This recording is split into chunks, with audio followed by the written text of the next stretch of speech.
Elena White provenía del movimiento metodista y su esposo provenía del movimiento de este predicador. Ellos tres se reúnen y dicen, mira, realmente él no se equivocó.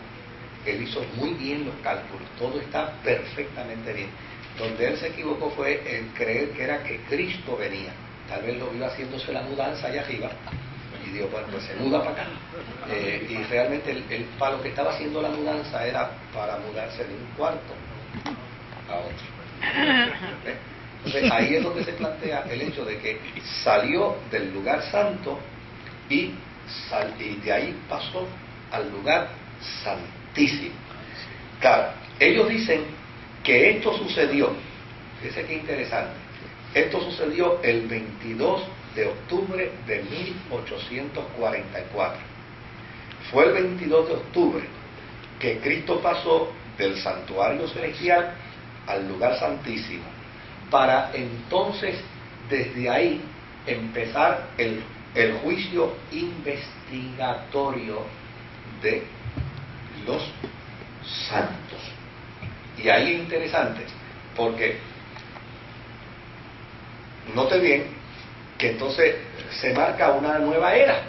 Esta es la era del adventismo y es la era de la doctrina adventista, porque entonces ahora ellos tienen la brújula en la mano. O sea, nosotros hemos determinado la fecha cuando Jesucristo se muda del lugar santo al lugar santísimo. Tenemos aquí ahora la brújula en la mano y tenemos nuestros argumentos convincentes. Ellos dicen que del siglo primero al 22 de octubre de 1844, la obra de Cristo era comparable a la de los sacerdotes del Antiguo Testamento. Los sacerdotes del Antiguo Testamento tenían por costumbre todos los viernes recoger las ofrendas que llevaban los judíos y llevarlas entonces a el altar de sacrificio. Y allí se quemaban las ofrendas en propiciación de los pecados del pueblo. Pero una vez al año, oiga bien, una vez al año, entonces era que entraba el sumo sacerdote al lugar santísimo. Y cuando el sumo sacerdote entraba al lugar santísimo y ofrecía el sacrificio de la expiación, porque ese era el día de la expiación, entonces eso, mire, eso era una expectación increíble. Allí se sentía la respiración de la gente, porque el sumo sacerdote entraba amarrado. Sí, amarrado. Se muere. Entonces, ellos estaban bien pendientes a ver, él entraba, si la ofrenda era acepta a Dios. Pues obviamente el sumo sacerdote salía y salía vivo. Entonces eso ellos entendían, Jehová aceptó la ofrenda de la expiación, por lo tanto los pecados de todo el año que hemos estado llevando a la presencia de Dios a través de los sacerdotes nos han sido ya perdonados. Pero desde luego eso acontecía el día de la expiación, pero al otro viernes después tenían que volver de nuevo a ¿qué? Hacer lo mismo, el mismo proceso. Era, vamos a llevar de nuevo la palomita, vamos a llevar de nuevo el palomillo, vamos a llevar de nuevo el corderito, vamos a llevar el becerro, vamos a llevar el macho cabrío, y así sucesivamente, hasta que volvía de nuevo al otro año el sumo sacerdote a hacer la expiación, y se volvía de nuevo a anunciar el perdón de pecados de todo el mundo. Esa visión, que de hecho hoy en día en el contexto judío es distinta, porque esta es la visión antiguo testamentaria. Esa visión la absorbió el adventismo para entonces explicar su tesis. ¿Y qué ellos dicen ahora?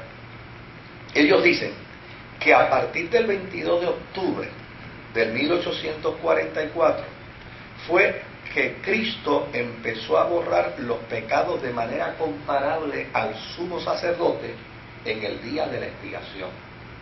Lo que quiere decir es que antes del 1844 los pecados de los cristianos eran perdonados, pero estaban latentes. Estaban ahí. estaban latentes, no estaba del todo borrado. Eso fue lo que dio paso entonces a crear el juicio investigatorio.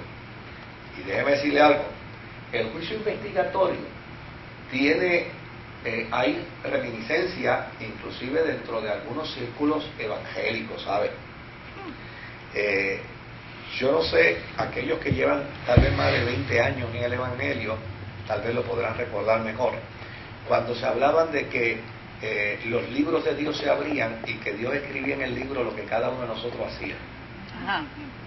¿Verdad?